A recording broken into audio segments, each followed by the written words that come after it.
Seigneur, merci pour ces moments, n'est-ce pas, que tu nous donnes patience en ta présence. Nous te bénissons, nous t'honorons. Dieu d'Israël, nous te magnifions de ce que tu t'es donné gratuitement, n'est-ce pas, à la croix pour nous délivrer. Nous qui hier étions, Seigneur, tenus captifs par, n'est-ce pas, la puissance du péché, n'est-ce pas. Nous te louons, n'est-ce pas, pour cette œuvre, n'est-ce pas. Au nom de Yeshua, merci pour ces moments. Voilà, donc on va augmenter un peu le volume du micro là. Donc, bienvenue, n'est-ce pas, et bonjour à tous nos frères et à toutes nos sœurs, n'est-ce pas, qui viennent de se connecter. Nous sommes, n'est-ce pas, sur le retour du plateau, n'est-ce pas, le plateau du retour à l'évangile, et nous voulons, voilà, donc nous voulons nous entretenir sur un thème particulier, Église ou tour de Babel. Voilà, donc nous savons que la tour de Babel est une vision pyramidale qui a été mise en place par qui? Mais par Nimrod dans Genèse 11, avec des objectifs bien assignés. Nimrod, n'est-ce pas, qui a bâti la première tour, n'est-ce pas, symbole d'une cathédrale, d'une religion, va farouchement s'opposer à, n'est-ce pas, la vision de Dieu. Donc, il a voulu bâtir une tour, une cathédrale, n'est-ce pas, une ville. On peut voir ça comme ça. Pourquoi? Pour régner. Et l'une des visions, n'est-ce pas, marquées, ou qui animait le cœur de Nimrod, c'était quoi? Mais faisons-nous un nom. Voilà. Donc, la tour de Babel est justement la vision purement paganisée de l'Église. La tour de Babel est la copie de l'Église, n'est-ce pas? C'est une vision qui s'oppose farouchement à la vision, n'est-ce pas, de Yehoshua. Et qu'est-ce qui se passe? Dieu avait demandé aux hommes, frères et sœurs, d'assiéger la terre, d'habiter, n'est-ce pas, toute la terre, n'est-ce pas, de la peupler. Et qu'est-ce qui se passe? Nimrod, le premier être, n'est-ce pas, qui a bâti la tour, va tout de suite se poser à l'idée selon laquelle il fallait, mes frères, occuper toute la terre. Il va réunir les hommes, ils vont, n'est-ce pas, bâtir en se servant de briques avec l'objectif d'atteindre le trône de Dieu. Et remarquons que dans la tour de Babel, frères et sœurs, seul le sommet devait toucher le trône. Or, le sommet, c'était Nimrod lui-même. Et beaucoup d'églises aujourd'hui sont, bien aimés dans le Seigneur, à l'image de qui? À l'image, n'est-ce pas, de la tour de Babel. Pourquoi? Mais parce que on va examiner les Écritures. L'église de Dieu, n'est-ce pas, c'est un corps. L'église de Dieu a un fonctionnement. Et dans 1 Corinthiens 12, 27, Paul l'apôtre dit que nous sommes le corps de Christ. N'est-ce pas? C'est-à-dire l'église de Christ est le corps. Et si nous sommes le corps, on comprend, n'est-ce pas, aisément que nous sommes les membres. Et un seul, n'est-ce pas, est le chef de l'église. Et qu'est-ce qui se passe? N'est-ce pas? Les premiers disciples de Christ, je fais allusion aux apôtres, se battaient entre eux, cherchant qui était plus grand. N'est-ce pas? Ils cherchaient aux yeux de Christ qui d'entre eux était la personne la plus importante. Et on va lire avec la régie, on va lire, n'est-ce pas, le texte de Luc 22 à partir du verset 24. Vous allez comprendre, mes bien-aimés le Seigneur, que le combat du leadership, le combat des grands, n'est-ce pas, les gens qui veulent s'élever dans l'église, qui veulent avoir des postes, mais ce combat, n'est-ce pas, n'a pas commencé aujourd'hui. Ceux qui veulent être au-dessus des autres, ce combat n'a pas commencé aujourd'hui. Donc, on a ici des apôtres que Christ a établis, des personnes ointes, n'est-ce pas, des personnes remplies par la puissance de Dieu, mais qui avaient des cœurs incirconcis. Pourquoi? Ils se battaient pour des futilités. Entre eux, ils cherchaient qui était le plus grand. Et qu'est-ce que Dieu va dire? Dieu, n'est-ce pas, Yehoshua va leur répondre. Nous sommes dans Luc 22 à partir du verset 24. On va lire très vite, n'est-ce pas, ce texte jusqu'au verset, n'est-ce pas, 27. Qu'est-ce que la Bible nous dit? Il se leva, je vais commencer la lecture, n'est-ce pas? Il se leva aussi parmi les apôtres une contestation. Lequel d'entre eux devait être, n'est-ce pas, estimé le plus grand? Voilà. Donc, voici les apôtres qui cherchent le plus grand. N'est-ce pas? Les apôtres cherchent qui est le grand parmi eux. Qui doit commander les autres? Et ils vont poser la question, n'est-ce pas, à qui? À Yehoshua, à leur maître. Et Jésus leur dit, à partir du verset 25, les rois des nations les maîtrisent. Et ceux qui, n'est-ce pas, les dominent sont appelés bienfaiteurs. Qu'il n'en soit pas de même pour vous. mais que le plus grand parmi vous soit comme le plus petit qui sert. À partir du verset 27, car lequel est le plus grand? Celui qui est à table ou celui qui sert? N'est-ce pas celui qui est à table? Et moi, cependant, je suis au milieu de vous, comme celui qui sert. Donc, Christ y répond ici en tant que maître, parce que Christ est né roi, n'est-ce pas? Il est mort roi, et il était le maître. D'ailleurs, on l'appelait Rabbi. Christ, qui est le maître, dit qu'il était au milieu des apôtres, comme un simple serviteur. Pendant ce temps, nous prépare Matthieu 23, 11. Il était celui qui servait, alors que lui, il était le maître. Et il dira aux disciples, sinon à ses apôtres, que mais celui qui parmi vous veut être plus grand, se doit d'être celui qui sert. N'est-ce pas? Il parlait, je rappelle, aux apôtres, n'est-ce pas, qu'il avait choisi, aux 12 apôtres. Celui qui estime être le plus grand ou le plus proche de Dieu n'est pas donc, d'après la vision de l'Église de Dieu, d'après la vision de Dieu, le plus grand n'est pas celui qui attend les honneurs. Le plus grand n'est pas celui qu'on sert, n'est pas celui qu'on habille. Mais Yeshua dit, le plus grand, c'est l'homme qui, justement, joue le rôle d'esclave. Le plus grand, c'est celui qui donne aux autres. Le plus grand, c'est celui qui est au pied. Et Christ dit qu'il a passé toute sa vie, n'est-ce pas, à servir. Lui qui était, n'est-ce pas, le plus grand. On va lire Matthieu 23 à partir du verset 11. Frères et sœurs, nous sommes en train de parler de l'église ou de la tour de Babel. Donc, ça c'est la vision de la vraie église. Or, dans la tour de Babel, mes frères et sœurs, les hommes de Dieu s'opposent à ce que Yeshua dit. Dans la tour de Babel, c'est un homme qui est le sommet. N'est-ce pas? On va d'abord lire Matthieu 23, à partir du verset 11, n'est-ce pas? Ce message, c'est pour bloquer, n'est-ce pas, la bouche des faux prophètes et pour ramener l'humilité dans l'église. Matthieu 23, 11. Qu'est-ce que la Bible nous dit là-bas? La Bible nous dit ceci. Mais que celui qui est le plus grand, que celui qui est le plus grand parmi vous soit votre serviteur. Soit votre serviteur. Donc, Yeshua dit que le plus grand doit être, n'est-ce pas, le serviteur. Le plus grand, c'est celui qui sert, n'est-ce pas? Ce n'est pas celui qui cherche à être servi. Alors, qu'est-ce qui se passe? N'est-ce pas? Mais dans nos églises, qu'est-ce qui se passe, mes amis dans le Seigneur? Est-ce que c'est ce texte qui est appliqué? Alors, dans nos églises, nous avons la pyramide, n'est-ce pas, ou la tour de Babel des numéros de Genèse 11 qui est restituée. Pourquoi? Remarquons la vision pyramidale que nous allons, n'est-ce pas, différencier de la vision de l'église véritable. Dans la vision pyramidale, l'homme de Dieu qui est censé, n'est-ce pas, être le modèle, qui est censé servir comme Christ l'a fait, il cherche à être servi. C'est pourquoi vous les verrez sur les extrades. C'est pourquoi ils ont des chaises particulières. C'est pourquoi, frères et sœurs, ils sont toujours distingués du peuple. Pourquoi? Mais parce que c'est la vision de Nimrod. Nimrod domine. C'est la vision de Nebuchadnezzar dans Daniel là-bas, n'est-ce pas? Ce roi païen de Babylone. Frères et sœurs, beaucoup se sont érigés comme Nebuchadnezzar, recherchant ainsi les honneurs. Ce n'est pas pour rien que vous avez des pasteurs, des prophètes, des docteurs, des hommes de Dieu, frères et sœurs, qui font que leur Bible, par exemple, soit transportée par les fidèles. Alors qu'ils ont deux mains, n'est-ce pas? Ils ont des mains, ils ont des pieds. Qu'est-ce qui se passe? Ils exploitent, n'est-ce pas, frère, des chrétiens qu'ils mettent à leur service et ils disent que leur bénédiction passera par là. Frère, c'est du charlatanisme, c'est de la sorcellerie et c'est de l'orgueil. Philippiens 2, on va lire ce texte, n'est-ce pas? La Bible dit, ayez les sentiments qui étaient en Christ. Christ n'a pas fait soulever sa Bible ou son rouleau, n'est-ce pas? Christ l'a soulevé lui-même. Or, dans l'église, n'est-ce pas, dite de Babylone, ou, n'est-ce pas, lorsque l'église a été transformée, n'est-ce pas, en tour de Babel, mais qu'est-ce qui se passe? L'homme veut dominer les autres hommes comme lui. Alors dans l'église de Yeshua, tous les hommes, n'est-ce pas, sont égaux. La Bible dit à 1 Pierre, n'est-ce pas, que les pasteurs travaillaient au milieu du peuple. Donc dans l'église pyramidale, mes frères, regardez la pyramide.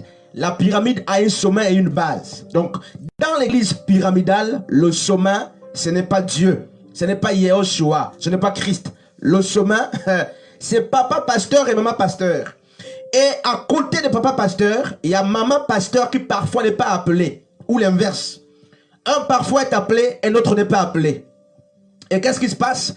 Parce qu'il faut construire une tour de Babel familiale. Là où il y a papa pasteur, il y a maman pasteur. Je vais citer les noms de quelques hommes, n'est-ce pas, impudiques du Gabon, qui ont pris, n'est-ce pas, la place de Yahushua. On va lire, n'est-ce pas, ce texte de Philippiens 2 à partir du verset 5. Qu'est-ce que la Bible nous dit là-bas? N'est-ce pas? Frères, ayons les sentiments de Christ. Qu'est-ce que la Bible nous fait comprendre? La Bible nous fait comprendre que qu'il y ait donc en vous les sentiments qui étaient en Jésus-Christ. Qu'il y ait donc en vous les sentiments qui étaient en Jésus-Christ. Quels étaient les sentiments qui étaient en Jésus-Christ? Lequel étant en forme de Dieu, Jésus était Dieu, en forme de Dieu. N'a pas regardé son égalité. Il n'a pas regardé son égalité avec le Père comme une usurpation. Voilà. Cependant, il s'est vidé lui-même. Il s'est vidé, il s'est humilié lui-même. Ayant pris la forme d'esclave. Ayant pris la forme d'esclave. Fait à la ressemblance des Fait hommes. à la ressemblance des hommes. Et étant trouvé en apparence comme un homme. Et étant trouvé en apparence comme un homme. On peut s'arrêter par là. On peut continuer, n'est-ce pas, ce passage-là? Il s'est abaissé lui-même. Il s'est abaissé lui-même. En se rendant obéissant jusqu'à la mort. En se rendant obéissant jusqu'à la mort et jusqu'à la mort de la croix. Frère, Christ s'est rendu obéissant jusqu'à la mort. Il était l'homme le plus puissant de l'époque, n'est-ce pas? Qui pouvait, n'est-ce pas, convoquer une délégation angélique. Mais Christ n'a pas fait. Or, ce n'est pas le cas aujourd'hui. N'est-ce pas? Qu'est-ce qui se passe? L'église n'est pas la tour de Babel. Alors, dans la pyramide, n'est-ce pas, quand l'église est une pyramide, c'est-à-dire est à la forme de la tour de Babel, qu'est-ce qui se passe? L'homme de Dieu se met dans les cravates, il se met au sommet, et la base, c'est le peuple. Et les deux côtés de la pyramide, n'est-ce pas, les côtés de la pyramide sont les bras. Qu'est-ce qui se passe? On comprend que c'est justement le peuple qui subvient aux besoins, qui répond aux besoins d'un gourou, n'est-ce pas? D'un homme qui peut travailler avec ses pieds, avec ses mains, n'est-ce pas? Qu'est-ce qui se passe? Remarquez, n'est-ce pas, tous les hommes qui Yahushua a appelés. Moïse. Moïse paissait le troupeau. Et comme Moïse, n'est-ce pas, Abraham paissait son troupeau, frères et sœurs. Même David le roi paissait le troupeau. Or, le troupeau est constitué de brebis. Et il revient que c'est au berger de nourrir, n'est-ce pas, mais ces brebis. N'est-ce pas? Depuis quand est-ce que les brebis donnent à boire et à manger? Depuis quand est-ce que les brebis, n'est-ce pas, mais doivent pleurer pour faire manger un berger? Donc le problème, c'est que nous avons mal caricaturé les Écritures. Si nous sommes des bergers, il nous revient de supporter les charges spirituelles et physiques, n'est-ce pas, mais notre peuple. Mes frères et sœurs, qu'est-ce qui se passe? Lorsque l'église est devenue une tour de Babel, vous avez, n'est-ce pas, l'exemple que nous avons, n'est-ce pas, dans 1 Corinthiens, on va lire ce texte, n'est-ce pas, très vite, 2 Corinthiens plutôt, n'est-ce pas, chapitre 4, à partir du verset 5. Église ou tour de Babel. Frères et sœurs, il y a un problème. On va lire ce texte très vite. 2 Corinthiens, chapitre 4, à partir du verset 5. Qu'est-ce que la Bible nous dit, n'est-ce pas? Donc, n'est-ce pas, on va lire. La Bible nous dit ceci. Car nous ne prêchons pas. Nous ne prêchons pas nous-mêmes. Mais nous prêchons Jésus-Christ. Mais nous prêchons Jésus-Christ, n'est-ce pas? Et nous déclarons que nous sommes vos esclaves. Et nous déclarons que nous sommes vos esclaves. L'amour de Jésus. Voilà. Donc, les serviteurs de Dieu sont des esclaves. Dans la vraie église, l'église qui a la forme entonnoir, la forme de la vraie église, l'église que Dieu a bâtie, la tête c'est qui? Un seul est, n'est-ce pas, le chef de l'église. Christ est le chef, n'est-ce pas, de l'église véritable. Quand l'église n'appartient pas à Christ, vous verrez que l'homme de Dieu, mes frères, est comme Nebuchadnezzar. Qu'est-ce qui se passe? Il gère tout. Les anciens qui sont établis, mes frères, sont soumis. C'est lui qui gère les anciens. Alors que dans Actes des Apôtres, la Bible dit que les anciens sont plus qu'un pasteur. Ils peuvent destituer un pasteur. Pourquoi? C'est la bouche autorisée. Ce sont des sages. Dans l'église pyramidale, mes frères et sœurs, tout est dans la main d'un homme, d'un individu. C'est la pyramide. Et dans l'église pyramidale, frère, l'église qui est à la forme de la tour de Babel, les hommes de Dieu, comme vous le connaissez, n'est-ce pas? On peut les citer tout à l'heure, n'est-ce pas? Mais ils remplacent Dieu par leurs photos, n'est-ce pas? Lorsqu'ils vont faire un séminaire, Christ n'est plus représenté. Ce sont eux qui sont sur, n'est-ce pas? Mais Bandinga, n'est-ce pas? Vous le connaissez, ils sont nombreux. Pierre Gaëtan, Ezan, n'est-ce pas? Alphonse. Et même Basile veut. Remarquez, frères et sœurs, je vais les citer comme ça parce que c'est biblique, n'est-ce pas? Mais vous me direz, est-ce qu'il faut dénoncer? Mais la Bible dit, dénonçons les œuvres mortes. Le réveil au Gabon, par exemple, a commencé avec ces hommes-là. Avec les Joktan, tout cela, n'est-ce pas? Des hommes politiques. Qu'est-ce qui se passe, frère? Mais ils ont remplacé la gloire de Dieu par la leur, par leur propre gloire.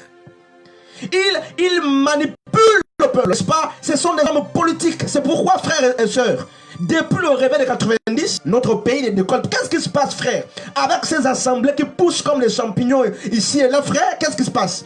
Il y a des problèmes véritables. Le problème, c'est que Christ est parti. Nous sommes à une dispensation de Icode. C'est-à-dire la gloire de Dieu est partie. Et nous avons des faux prophètes, des Simon, comme dans Acte 8, n'est-ce pas, de Jésus Bar, Jésus le magicien, Alexandre le forgeron, n'est-ce pas, des démons qui dirigent, frères et sœurs, l'église. C'est pourquoi vous pouvez voir leurs photos, leurs effigies, matin, midi, soir, pour les choses qui concernent Yehoshua. À quoi ça nous sert, frère, de mettre nos photos, n'est-ce pas, qui sont passés par des studios, avec maman pasteur à côté, avec un petit micro là, mes frères. Vous voyez l'hypocrisie, frère? Il y a des problèmes. Qu'est-ce qui se passe, frère? L'église est devenue, n'est-ce pas, la tour de Babel, où règne Nimrod et sa famille. N'est-ce pas? Christ n'est plus. Paul dit, nous ne prêchons pas nous-mêmes. Lorsque vous mettez, n'est-ce pas, vos photos sur des panneaux, n'est-ce pas, est-ce que c'est Christ qui est prêché? Qui est prêché? Et Nimrod, dans Genèse 11, avait une vision qui consistait à construire des cathédrales. N'est-ce pas? Remarquons. Et dans cette cathédrale, on a, n'est-ce pas, des morts aujourd'hui. On a des impudiques, des voleurs, n'est-ce pas, des adultères, on a des meurtriers. Qu'est-ce qui se passe, frère? Mais c'est la tombe. L'église est aujourd'hui une tombe, n'est-ce pas, qui accueille beaucoup de cadavres spirituels. N'est-ce pas? On va lire 1 Corinthiens, n'est-ce pas? 15, à partir du verset 45. Mes amis, le Seigneur, il y a un problème. Et il vous prêche un faux évangile, lequel le retour à l'évangile, à l'envoyeur par exemple. Alors que dans Matthieu, la Bible dit, Matthieu 5, aime ton ennemi, fais du bien à ton ennemi, n'est-ce pas? La Bible dit, n'est-ce pas, que nous devons prier pour ceux qui nous font du mal. Mais des pasteurs comme, n'est-ce pas, vous le savez tous, n'est-ce pas, les bandigas, les enfrères, c'est quel héritage spirituel? Ils ont transformé le message du maître. Et ils passent le temps à vous entretenir de combats spirituels. Matin, combat spirituel. Demain, combat spirituel, n'est-ce pas? Le soir, combat spirituel. Et ils vous amènent où? Mais à combattre père et vos mères. Pourquoi? Parce qu'ils sont Dieu.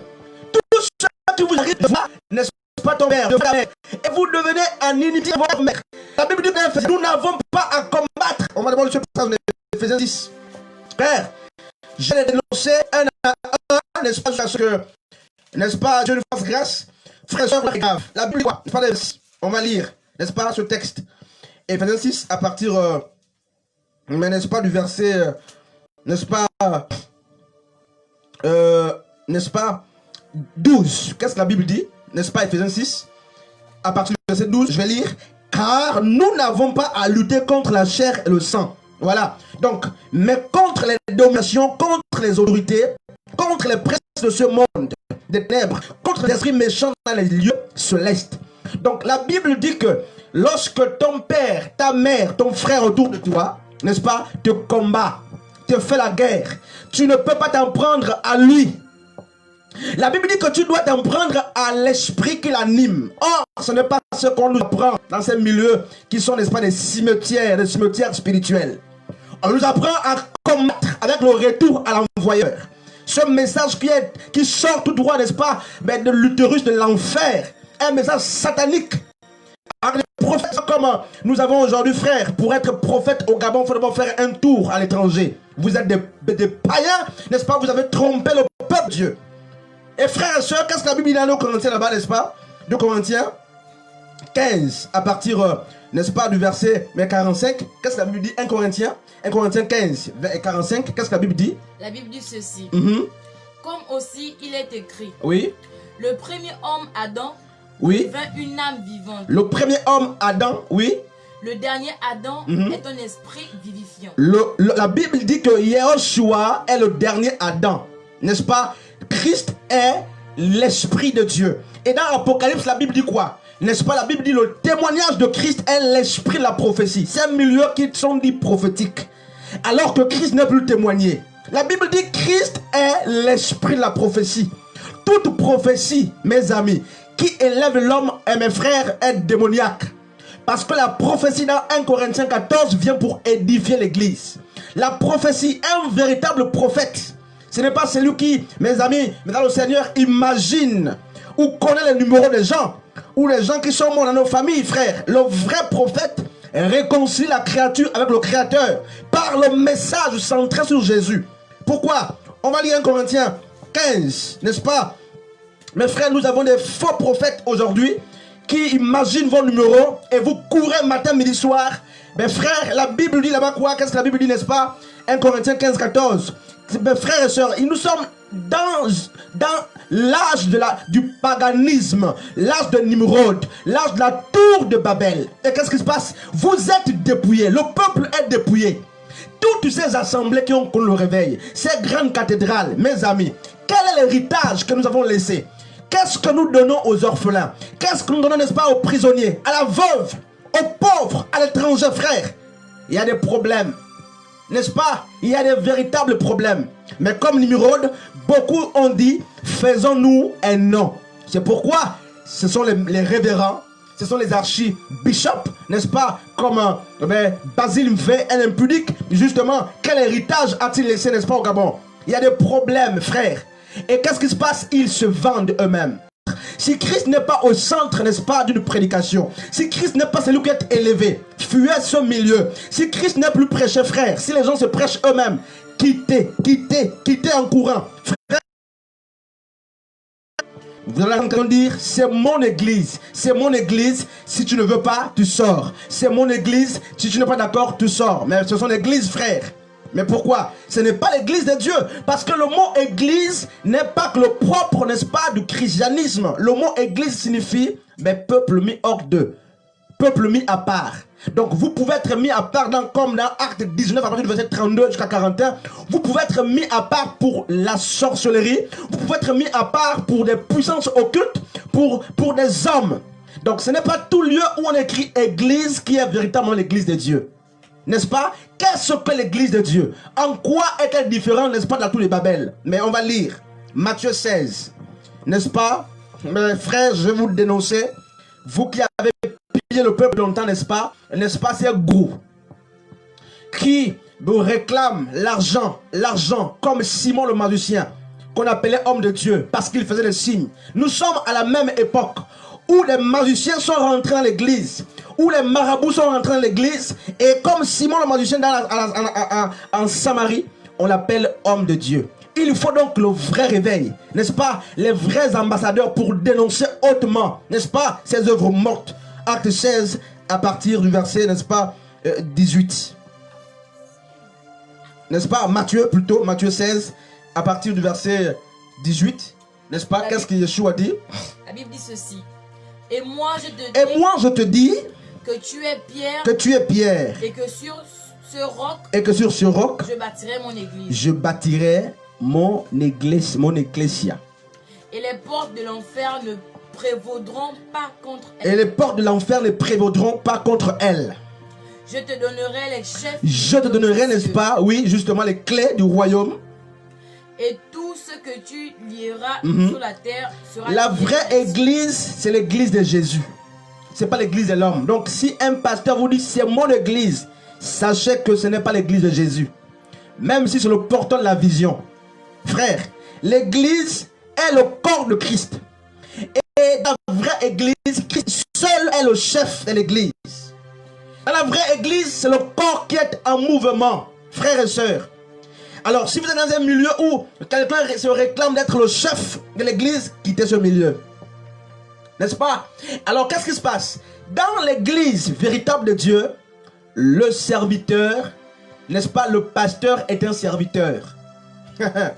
Dans l'église de Dieu, le prophète sert. Il ne cherche pas à être servi. Tous les pasteurs, tous les hommes de Dieu qui cherchent à être servis, mes frères, s'inscrivent dans une logique de Babylone. N'est-ce pas? Ils sont dans la vision pyramidale.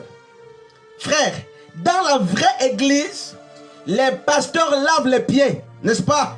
On va lire ce texte. C'est bon, on fait ce texte avec n'est-ce pas, la régie, dans Jean. N'est-ce pas? Ben frère, qu'est-ce qui se passe? Le lavement de pieds, c'est quoi? C'est la symbolique du service. Vous devez non seulement prêcher l'évangile au peuple, vous devez leur donner à manger spirituellement et même physiquement. Vous devez paître le troupeau, visiter les orphelins, visiter, n'est-ce pas, vos fidèles, les soigner, leur donner à boire et à manger. C'est ce que Jésus a fait. Il dit, je suis venu au milieu de vous, n'est-ce pas? Et je me suis comporté comme un serviteur. Luc 22, on va encore lire ce texte, n'est-ce pas? Comme un serviteur, Christ était un serviteur. Il a refusé d'être acclamé. Mais nous, frères, nous aspirons, nous réclamons les acclamations. Nous voulons nous faire un nom. Frère, un seul doit être élevé. Yehoshua, Jésus seul doit être élevé. Tous ces milieux paganisés, où frère, les affiches des hommes de Dieu sont dans l'église, dans les églises. C'est Babylone, c'est la confusion, frère. C'est le monde. N'est-ce pas, Luc 22? Frère, l'heure est grave. L'église, où est-elle aujourd'hui? L'église de Dieu a disparu, pratiquement. Et la vraie église se fait rare. Elle se cache. La vraie église, frère, comme le vrai prophète, n'attire pas les regards. Yehoshua n'attirait pas les regards. Si un prophète est aimé de tous, ce n'est pas un prophète de Dieu. Ça veut dire qu'il prêche le message qui est aimé, qui est réclamé par les brebis. La vraie église, où est-elle? N'est-ce pas? L'église a disparu. Et Dieu cherche l'église. De la même manière que Dieu a posé la question à Adam, Adam, où es-tu? N'est-ce pas? Yehoshua pose aujourd'hui la même question à l'église. Église de Dieu, où es-tu? N'est-ce pas? Dieu cherche cette église-là. Elle a disparu à cause des systèmes humains. Cette église a porté disparu, frère. On ne la trouve plus. Et dans nos monuments, frère, c'est des prostituées que nous trouvons spirituelles, n'est-ce pas? C'est des impudiques, des voleurs de haineux, n'est-ce pas? Des calomniateurs, mais des gourous, des gens qui mettent des couilles matin, midi, soir. Le peuple et même les veuves, n'est-ce pas, les orphelins, les étrangers sont dépouillés. Pour une prière, il faut payer. N'est-ce pas? Mais pour une intercession, il faut toujours payer. Alors que la Bible dit dans Matthieu 10:8, vous avez reçu gratuitement. Donnez gratuitement, frère. Des pasteurs qui réclament l'argent avant la prière. Vous êtes des voleurs, n'est-ce pas? Et vous allez rendre les comptes à Yehoshua, n'est-ce pas? On va lire ce texte-là. Luc 22, n'est-ce pas? À partir, n'est-ce pas, du verset, je vais encore lire ce passage 27, n'est-ce pas? C'est un texte très important, n'est-ce pas? La Bible dit ceci. Car lequel est le plus grand? Le plus grand, qui est plus grand? D'après Yehoshua. Frère, vous vous battez pour des titres, vous vous battez pour des noms, vous vous battez pour des responsabilités, n'est-ce pas? Yeshua dit qui est le plus grand. Il faut lire ce texte, n'est-ce pas, chez vous? Celui qui est à table ou celui qui sert? Qui est le plus grand? Celui qui est à table ou celui qui sert? N'est-ce pas celui qui est à table? N'est-ce pas celui qui est à table?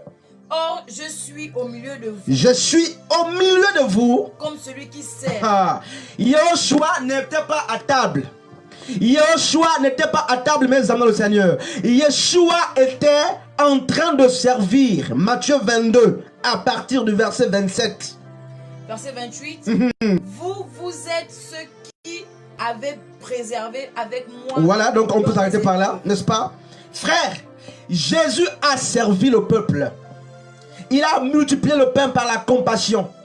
Il a multiplié le poisson par compassion. N'est-ce pas? Il a guéri par compassion. Pourquoi les pasteurs ne donnent que la nourriture spirituelle? Non, frère. Vous avez dans vos églises des gens qui ont faim, qui ont soif, des orphelins. Mais vous avez des cathédrales, des millions. Quand est-ce que vous allez penser à ce peuple? La Bible dit dans Actes des Apôtres qu'il n'y avait pas des indigents au milieu du peuple. Pourquoi? Parce que les apôtres, ceux qui étaient riches, vendaient leurs biens pour aider les autres. Pasteur, quand est-ce que vous allez commencer à vendre vos biens? Il y a des problèmes, frère. L'église est devenue une tour de Babel.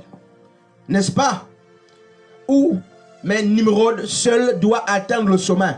Mais l'heure est arrivée où les bandigas, n'est-ce pas? Où les Mpiebi Gaïtan, où les Ezans, les Basile Mvé, n'est-ce pas? Tous ces hommes qui ont dépouillé, n'est-ce pas? À qui Dieu a fait grâce hier.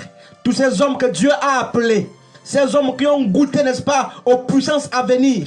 N'est-ce pas? Avec les Gaspard, des hommes politiques, des Joktan, frères. Ces hommes qui ont connu le réveil aujourd'hui. Où sont-ils? Pourquoi le pays est dans le chaos? Mais parce que, frère, ils ont fait allégeance avec les dieux étrangers, avec la politique. C'est pourquoi ces milieux n'ont plus la vérité, frère. Ils ne peuvent plus parler à ces hommes politiques. Ils ne peuvent plus ramener ces hommes politiques, frère. Pourquoi? Parce qu'ils sont eux-mêmes, n'est-ce pas, corrompus. N'est-ce pas? Ils sont comme mes frères, ces anges qui ont voulu être sodomisés par, n'est-ce pas, les habitants de Sodome et Gomorrhe. N'est-ce pas? Moi, ce texte est là très important, alléluia, n'est-ce pas? Genèse. Frères, j'aime ce texte, n'est-ce pas, de Genèse. N'est-ce pas?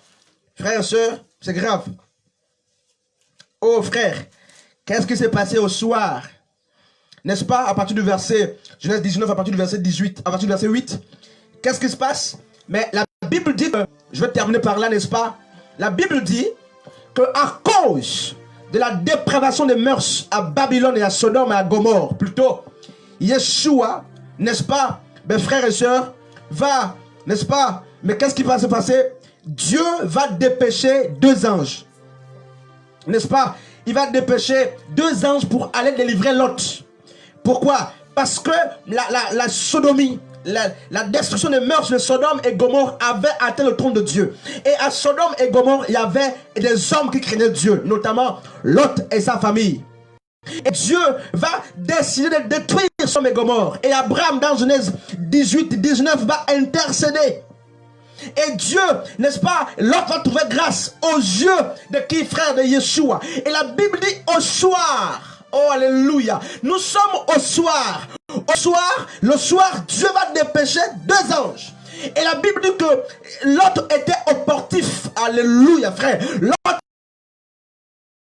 les anges de Yeshua qui venaient, mes amis. Mais pourquoi? Pour détruire Sodome et pour enlever Lot et sa famille. Qu'est-ce qui se passe? La Bible dit, frère, que Lot va accueillir ses anges dans sa maison et les anges, les habitants de Sodome, de Gomorrhe, vont demander à Lot de faire sortir, n'est-ce pas, les anges, pour qu'ils aient des rapports avec les anges. Or, les anges sont des Balak, les messagers, des porteurs de messages. Les pasteurs sont comme l'image des anges. Les hommes de Dieu sont comme l'image des anges. Mais qu'est-ce qui se passe, frère? Dans Genèse 19, la Bible dit que Lot va proposer, n'est-ce pas, ces 2 filles vierges aux habitants de Sodome dont les mœurs étaient perverties. Il va dire, prenez, mais on va lire, n'est-ce pas, ce texte-là, n'est-ce pas? Voici, j'ai 2 filles, Genèse 19, 8, qui n'ont point connu d'homme, je vous les amènerai dehors, et vous me ferez d'elles ce que vous voudrez, n'est-ce pas? Ils ont refusé ces filles. Ce qu'ils voulaient, mais ils voulaient sortir avec les anges. Frère, ils voulaient avoir des rapports avec les anges. Nous sommes à même époque où, frère, les hommes de Dieu, les anges de Dieu sont sodomisés par les hommes politiques. Oh, frère, les hommes de Dieu ont allégeance avec les esprits, avec les pitons, avec l'argent. C'est pourquoi, mes amis, il n'y a plus le réveil. C'est pourquoi, frère, il y a la dépravation des mœurs, il y a des problèmes véritables. Des anges ont voulu être sodomisés. Frère, combien de pasteurs ne sont-ils pas sodomisés? La sodomie, c'est quoi? Frère et soeur, c'est la cause Ce peuple voulait corrompre le message. Lorsque un messager est corrompu, le message ne passe plus. Et nous sommes dans la même génération, frère, où la politique a sodomisé les hommes de Dieu, où l'argent a sodomisé, où les sectes ont sodomisé, frère. L'heure est grave et il faut, n'est-ce pas, des ambassadeurs qui crient au milieu de la nuit, frère, et qui dénoncent ces œuvres mortes, frère. L'église n'est pas une tour de Babel où papa pasteur et maman pasteur doivent régner. L'église, frère, c'est le corps de Christ. Et un seul est le chef, frère. C'est la personne de Yeshua. Jésus-Christ seul doit être proclamé. Jésus-Christ seul doit être vu. Il doit être enseigné. Lui seul, frère, la Bible dit quoi? Que je diminue et que Yeshua croisse. Frères et sœurs, sommes-nous toujours dans l'église ou nous sommes à Babylone? Où nous sommes dans la tour de Babel. La tour de Babel est une pyramide, n'est-ce pas, pour terminer, n'est-ce pas, qui a copié, n'est-ce pas, la vision de Dieu. Dans la pyramide de Dieu, Dieu est au sommet. Jésus-Christ, d'après 2 Timothée 5, 7, n'est-ce pas, est le seul intermédiaire, et les pasteurs et le peuple sont la base. Ils travaillent ensemble. Le pasteur est un frère. L'homme de Dieu est un frère. Il n'a pas la même mise sur les autres. Certes, il a reçu une vocation, un mandat. Et je rappelle qu'être pasteur n'est pas un titre. Être pasteur, c'est une charge. Et dans Jérémie 1, Jérémie a fui la responsabilité de prophète. Il a fui. Moïse a fui la responsabilité. Même Jonas a fui la responsabilité, frère. Pourquoi? Parce que c'est une charge. Ce n'est pas une fonction, être pasteur. Ce n'est pas un luxe. Être prophète ou docteur de la parole, tout ça, apôtre, évangéliste. Mais pourquoi, mes frères et sœurs, beaucoup pensent que c'est un luxe? Parce que l'église aujourd'hui est la meilleure entreprise.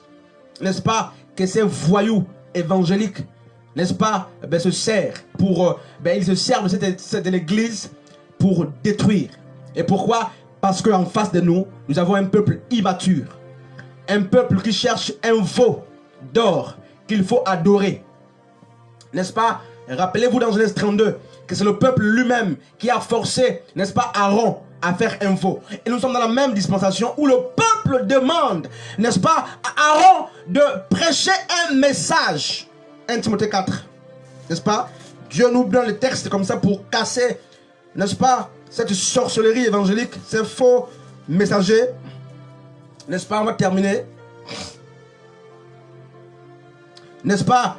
Frères et sœurs, c'est grave. L'heure est grave. 1 Timothée chapitre 4 à partir du verset 1.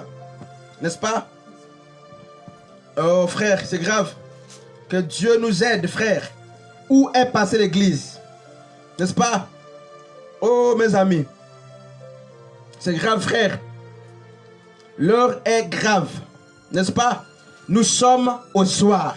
Et au soir, il faut des ambassadeurs de Dieu qui crient. Il faut des coqs. N'est-ce pas? 1 Timothée chapitre 4 à partir du verset 1, on va lire. N'est-ce pas? Qu'est-ce que la Bible dit là-bas? Mais l'Esprit dit. Mais l'Esprit dit. Expressement. Que dans les derniers temps. Quelques-uns se détourneront de la foi. Quelques-uns, c'est-à-dire des chrétiens qui ont déjà la foi. Des gens qui ont foi. On ne s'adresse pas aux païens ici, frère. On dit, dans les derniers temps, quelques-uns se détourneront de la foi véritable. Pour s'attacher à des esprits. Séducteurs. C'est de Dieu qui matin et soir prophétise sur vous. Je vois, tu seras élevé, tu seras béni. Mais ces hommes de Dieu sont incapables, tellement aveugles, qui ne peuvent pas voir votre mauvais état, votre état de péché, frère. Ce sont des esprits séducteurs. Et il faut payer, toujours payer, frère. C'est la fin des temps. Il y a des doctrines de démons. Quelques-uns vont s'attacher, n'est-ce pas, aux esprits, c'est de séduction, et il y a des doctrines de démons. Quelle doctrine de démons, frère? Mais quand on dit qu'il faut forcément faire des cours pour être baptisé, c'est une doctrine de démons, frère. Lorsqu'on dit qu'il faut avoir 30 ans, 40 ans pour être pasteur, ce sont les doctrines de démons, frère. Lorsqu'on impose au peuple l'argent avant les prières, c'est la doctrine des démons. Lorsque le pasteur pense être à la tête de l'église, c'est la doctrine des démons, mes amis dans le Seigneur. Lorsque l'humilité a disparu, c'est la doctrine des démons. Lorsque nous passons matin, midi, soir, le temps la prospérité terrestre aux gens, c'est la doctrine des démons. N'est-ce pas? Par l'hypocrisie de faux docteurs. Des faux docteurs se sont introduits dans l'église. Ayant leur propre conscience marquée au fer rouge. Défendant de se marier et ordonnant de s'abstenir des viandes que Dieu a créées afin que les fidèles et ceux qui ont connu la vérité en usent avec action de grâce. Car tout ce que Dieu a créé est bon et rien ne doit être rejeté pourvu qu'on le prenne avec action de grâce. Parce que tout est sanctifié par la parole de Dieu et par la prière. En exposant ces choses aux frères, tu seras un bon serviteur. On peut s'arrêter par là, n'est-ce pas? On va prendre 1 Timothée 3 à partir du verset 13. Mes frères, pourquoi nous sommes lapidés? Mais la Bible dit, pourquoi nous sommes persécutés? Mais parce que nous le dénonçons. La Bible dit, n'est-ce pas, dans 1 Timothée 3 à partir du verset 12. Or, tous ceux qui veulent vivre pieusement en Christ seront persécutés, mais les hommes méchants et imposteurs avanceront toujours de plus en plus dans le mal, égarant les autres et s'égarant eux-mêmes. N'est-ce pas? Ben, ils sont méchants. L'église n'est pas, mes frères, une tour de Babel. Pierre était apôtre. Sa femme n'était pas apôtresse ou prophétesse ou pasteur. Pourquoi tous les pasteurs aujourd'hui ont à côté d'eux des femmes pasteurs? C'est la méthode. Babylone, c'est la confusion. Alors, le vrai berger, ce n'est pas celui qui attend d'être nourri par les brebis. Le vrai berger est comme Yahushua, qui, malgré le fait qu'il était maître, il s'est mis à la condition d'un serviteur. D'après Luc 28, verset 27, il a servi. Et il a encore servi. N'est-ce pas? Le faux berger, il demande aux brebis de la nourriture matin, midi, soir. Et remarquez dans Matthieu 4, Satan a dit à Jésus, si tu es fils de Dieu, transforme cette pierre vivante, cette pierre en pain. Yeshua a refusé.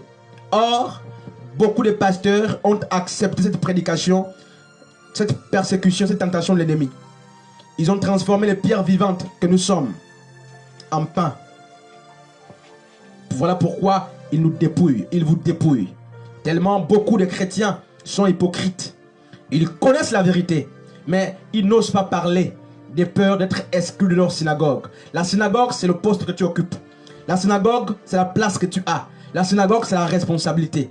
Et dans Jean 12, beaucoup du milieu, n'est-ce pas, des sacrificateurs, des enseignants, des scribes, avaient cru au message de Jésus. Ils savaient que Jésus disait la vérité, mais ils n'ont pas osé le dire à haute voix, de peur d'être exclus du Sanhédrin.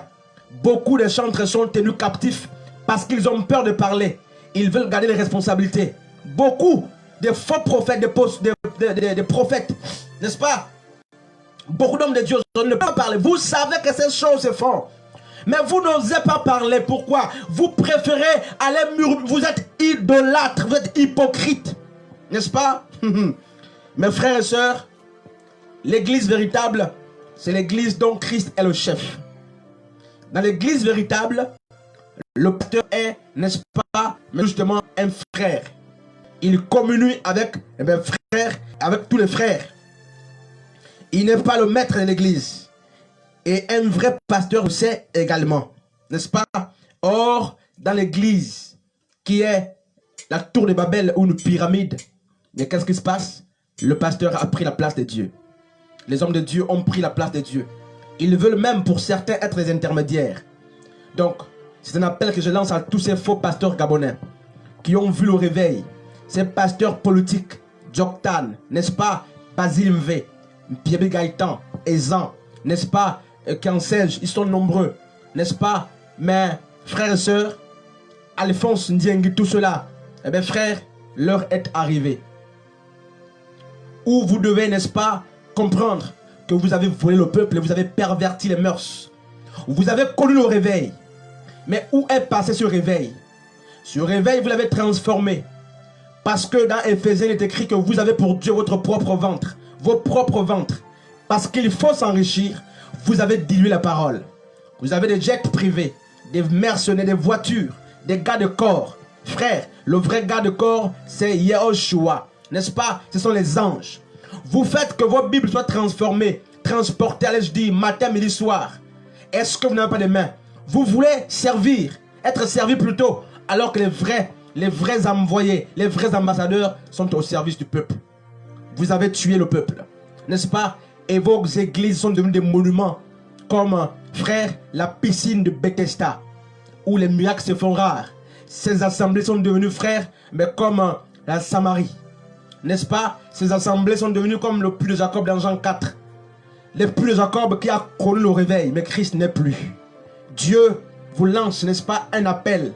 Si beaucoup parmi vous ne se répandent pas, n'est-ce pas, Dieu va vous reprendre petit à petit. Vos femmes, vos enfants mourront petit à petit. L'heure est grave, est grave. Vous avez trompé le peuple. Vous avez dépouillé le peuple. Et vous avez pris la place de Dieu, la gloire de Dieu. Voilà pourquoi vos photos sont dans toute la ville. N'est-ce pas? Avec vos femmes à vos côtés.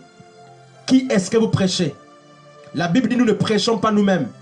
1 Corinthiens 2, 4, 1 Corinthiens, n'est-ce pas, 4, 5. Mais nous prêchons Yahushua. 2 Corinthiens 4, 5, frères. Si Christ est prêché, nos photos n'ont pas la place, n'ont pas lieu d'être. Église de Dieu, où es-tu? Que Dieu nous aide, frères. Nous cherchons la vraie église. N'est-ce pas? Donc, frères et sœurs, Yeshua a dit que rien ne prévaudra contre son église. Pourquoi l'église est butée? Mais parce qu'aujourd'hui, ces assemblées ne sont pas de Dieu. Ces bâtiments d'église, n'est-ce pas, construits ici et là, sont pour la gloire de l'homme. C'est pourquoi les estrades sont ornées de pavés d'or. Les chaises de ces hommes sont en or, en cuir. Pourquoi? Parce qu'ils ont remplacé Dieu. Et Dieu dit que si vous ne vous repentez pas, mais il va vous reprendre un à un. Il va toucher vos familles. Vous avez fait rentrer à l'église Jézabel. Vos femmes qui n'ont pas été appelées pour beaucoup, vous les avez fabriquées. Elles vous ressemblent aujourd'hui. Elles prêchent comme vous. N'est-ce pas? C'est des robots que vous avez fabriqués dans l'église. Quand vous n'êtes pas là, ben, ces robots gèrent. Ce n'est pas ça la parole. L'église n'est pas une affaire, ce n'est pas une entreprise. L'église est le corps de Christ. Et Christ seul est le chef. Vous avez pillé le peuple depuis longtemps. Quelle est votre participation, n'est-ce pas, mais au niveau des prisonniers, des orphelins, des veuves et des pauvres? Vous devez vous repentir. Que Dieu nous bénisse. L'église, donc, frère, est très différente de la tour de Babel. La tour de Babel, c'est à la gloire de l'homme. Une église où papa pasteur domine tout. Les anciens, ils les dominent, les manipulent. Les diacres, ils les manipulent, les dominent. Ce n'est pas l'église de Dieu. Parce que les anciens sont souverains. Et ils peuvent même décider, n'est-ce pas, sur le sort d'un pasteur. Que Dieu nous bénisse. On se retrouve prochainement, n'est-ce pas, pour un autre numéro.